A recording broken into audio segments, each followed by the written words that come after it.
Welcome back to AlienLife.net's Out There.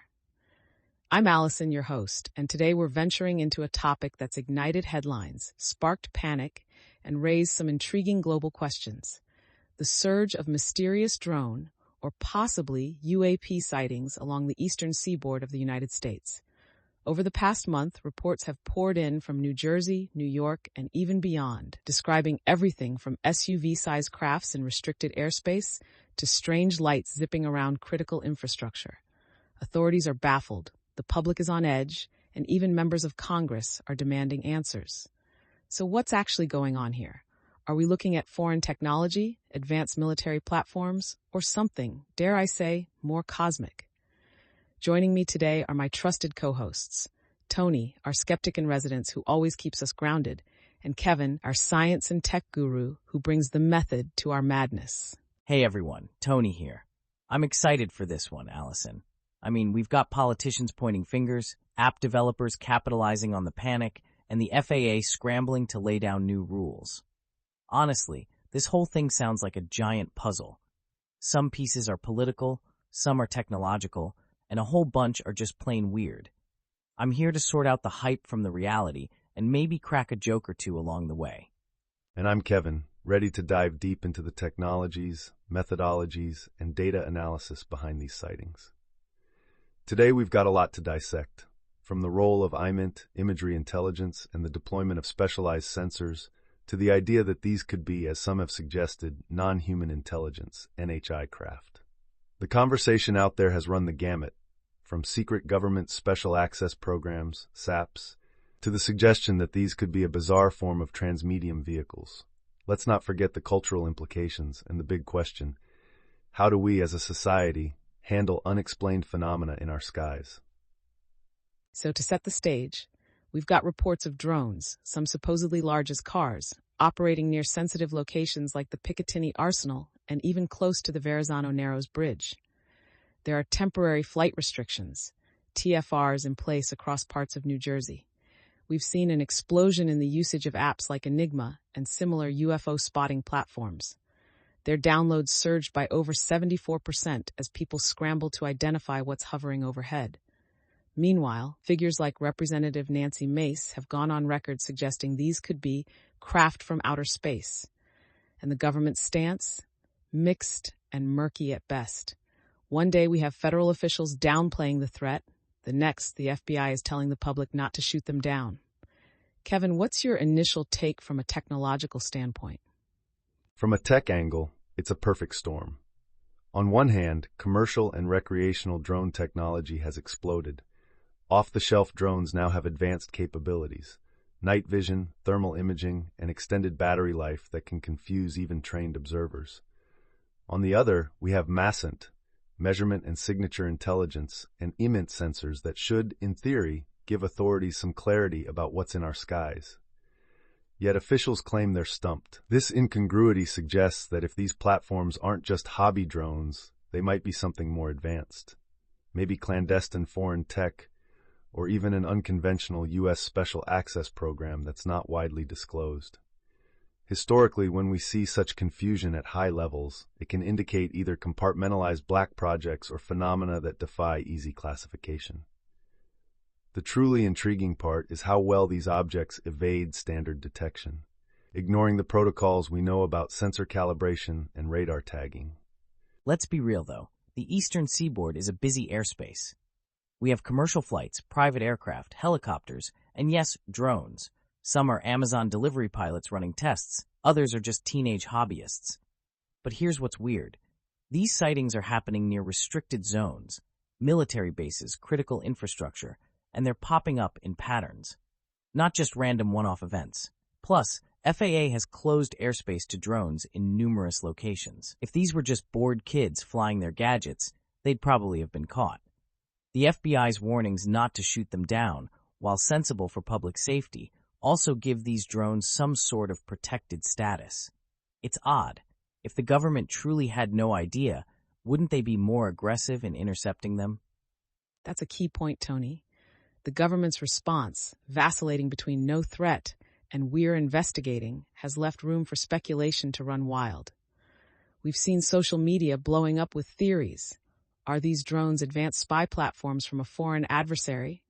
Could they be part of some undisclosed U.S. program testing responses?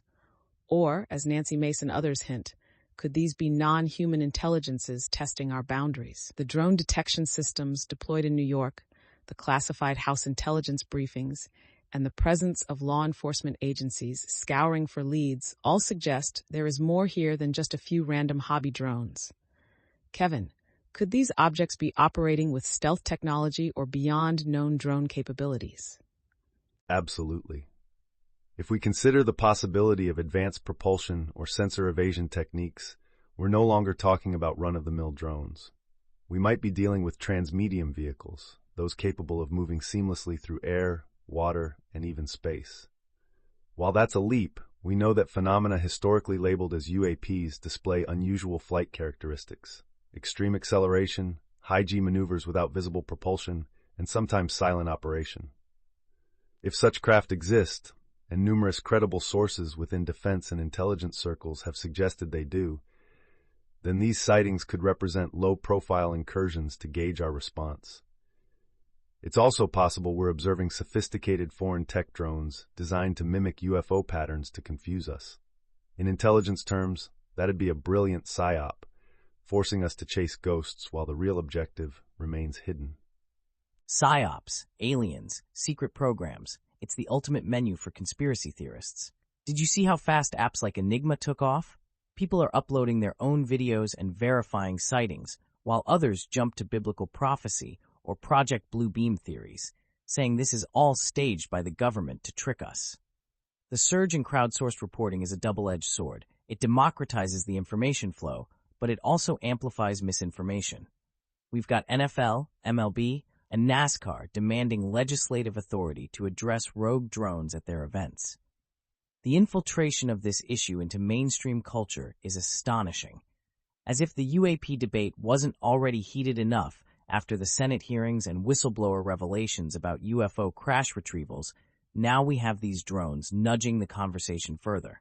Indeed, the cultural implications are enormous. Historically, UAP sightings were fringe, but now congresspeople, CEOs, and the general public are openly discussing them. The shift in terminology from UFO to UAP has lent a veneer of credibility and seriousness.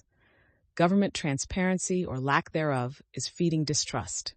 Nancy Mace expressed distrust in how the government handles UAP disclosures.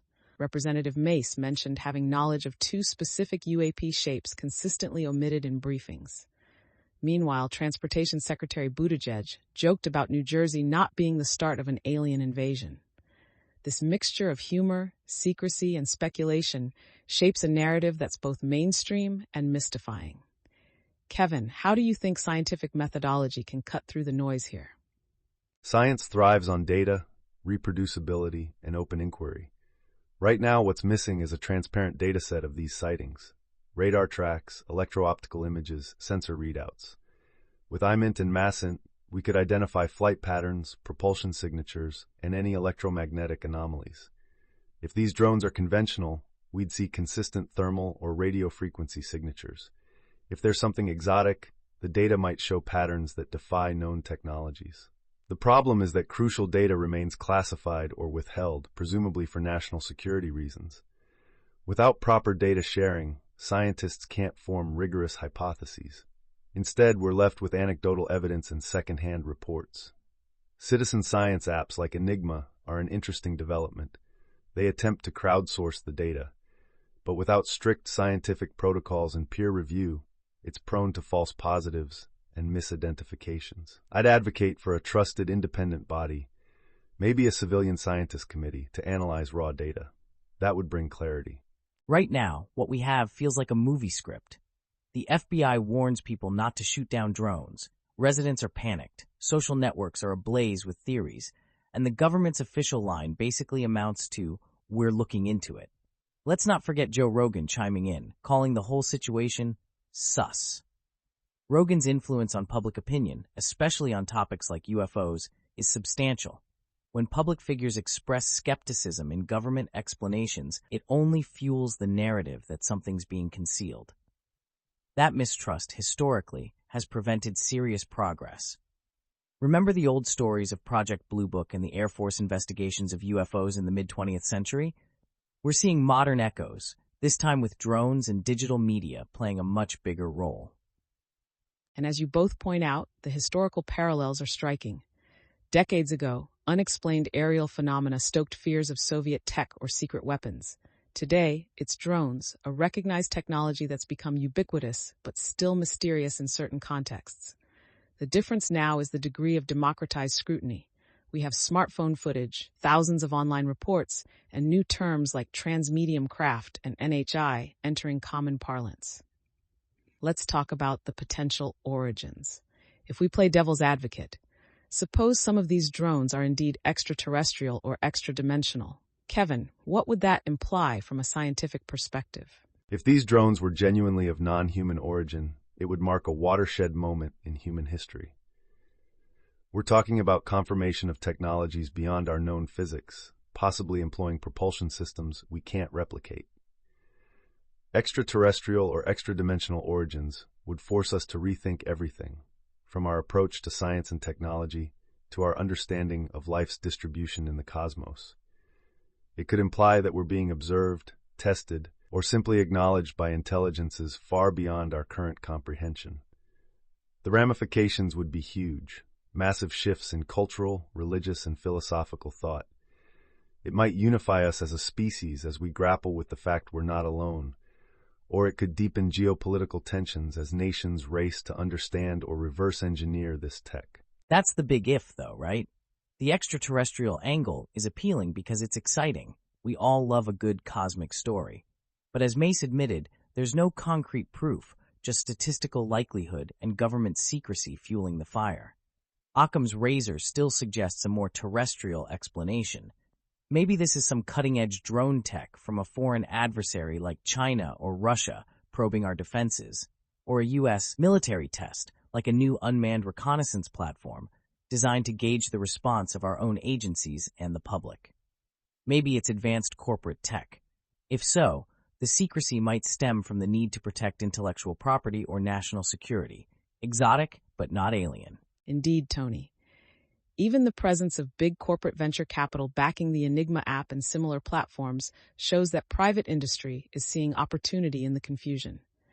If we're witnessing a new era of aerial surveillance, be it governmental or corporate, the public outcry demands transparency. Yet transparency might compromise sensitive defense strategies. It's a catch-22. The speculation about aliens, while fascinating, could be a smokescreen that distracts from mundane but critical issues like national security vulnerabilities. Kevin, from an engineering perspective, what kind of capabilities would a next-generation surveillance drone need to appear this confounding?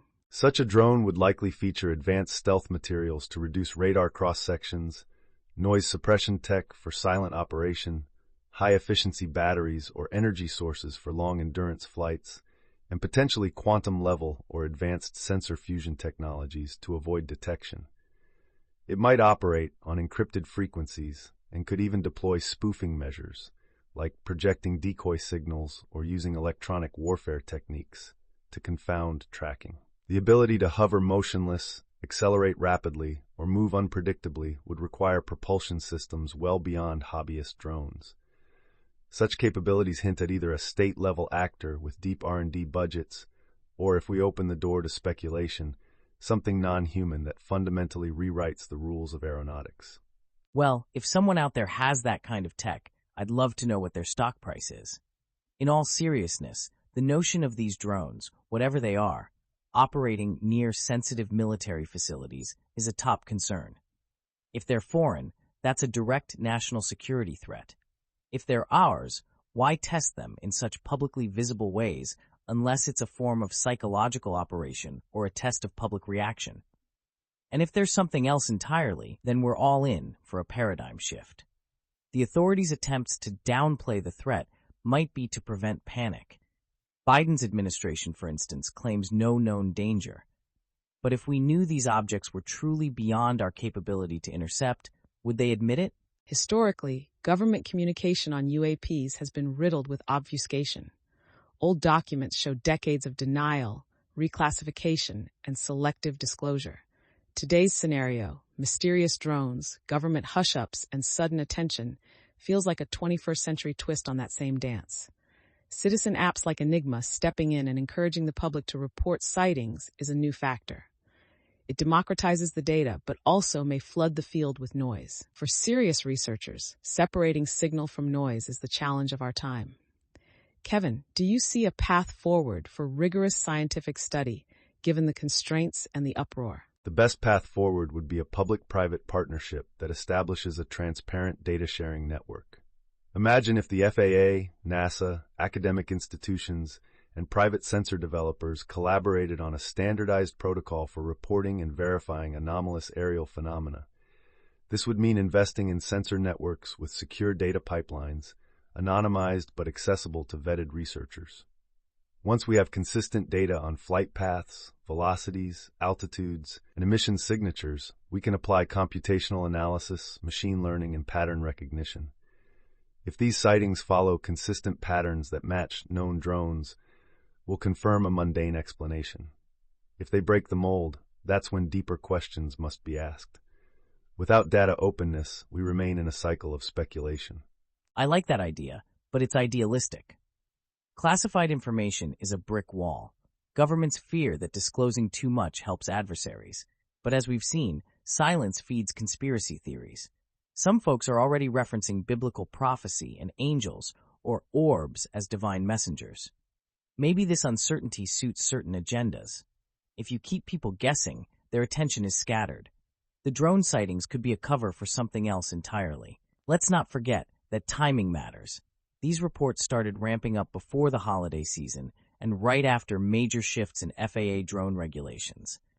Could it just be a surge in legal nighttime drone activity combined with public hysteria? It's possible. Secretary Alejandro Mayorkas suggested that new FAA rules about nighttime flights might explain part of the surge. Perhaps previously illegal drones are now flying openly at night, startling the uninformed public. Still, that doesn't explain sightings near high-security areas or drones as large as SUVs, unless misidentification is rampant. People could mistake helicopters, planes, or even atmospheric phenomena for drones. The human mind can fill in gaps, especially under stress or influenced by sensational media coverage. In that sense, culture and psychology play huge roles here. In psychology, we know about the availability cascade, where repeated claims, no matter how weakly evidenced, reinforce a belief. The drone panic might be an availability cascade fueled by media, politicians, and influencers. Without concrete data, uncertainty reigns. But even if 90% of these sightings are misidentifications, what about the 10% that remain truly anomalous? Throughout UFO history, the crux lies in that residual category. If even a fraction defy conventional explanation, we must investigate. If all are explained by conventional tech, we must improve communication and public education to prevent hysteria. Agreed. Let's face it, the narrative is messy. We have Uri Geller asking Trump for NASA's UFO secrets, Joe Rogan calling the situation sus, Nancy Mace floating alien craft theories, and the FBI cautioning against shooting at drones. The media environment is saturated, but what's undeniable is the heightened public interest. People want answers, and they deserve them. Fear and curiosity thrive in the absence of information. Whether these drones are foreign spies, advanced domestic projects, cosmic tourists, or just overhyped hobby machines, the tension is real. As we wrap up, let's reflect on what we've learned. We're dealing with a scenario where credible sightings and credible confusion coexist. On one end, normal explanations might suffice, misidentified aircraft, newly legal drone flights. On the other, more exotic theories loom large. Non-human craft, clandestine operations.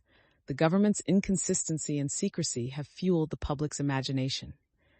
New apps and citizen reporting show we're in a new era of shared skywatching. Ultimately, this mirrors age-old questions. Are we alone? What's in our skies? How transparent should authorities be?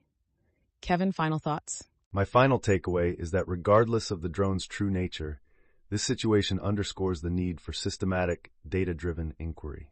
We must combine scientific rigor with open communication channels. If we maintain skepticism, seek reliable data, and encourage responsible reporting, we'll inch closer to the truth, whatever that truth may be. Whether these are terrestrial drones, foreign surveillance platforms, or something altogether more mysterious, understanding them can drive scientific advancement and better policy decisions. My last word is that this scenario is a litmus test of our collective critical thinking skills. If we jump straight to aliens or conspiracies, we miss the chance to understand our evolving aerospace ecosystem. But if we dismiss all anomalies outright, we risk ignoring something truly paradigm-shifting. In the end, a measured approach is best. And hey, if it turns out we're being visited by ET's paparazzi drones, I just hope they come in peace and with better camera angles. Beautifully said, Tony and Kevin. The mystery of these drones, these UAPs, is an invitation to look closer, think deeper, and question our assumptions. Whether it's stealth tech, new regulations gone awry, or something that challenges our understanding of the cosmos, the journey toward the truth will shape our future. Thank you both for joining me on this episode of AlienLife.net's Out There. And to our listeners, stay curious, stay informed, and remember that the sky is a canvas on which reality can paint strange and unexpected portraits. Until next time, keep looking up.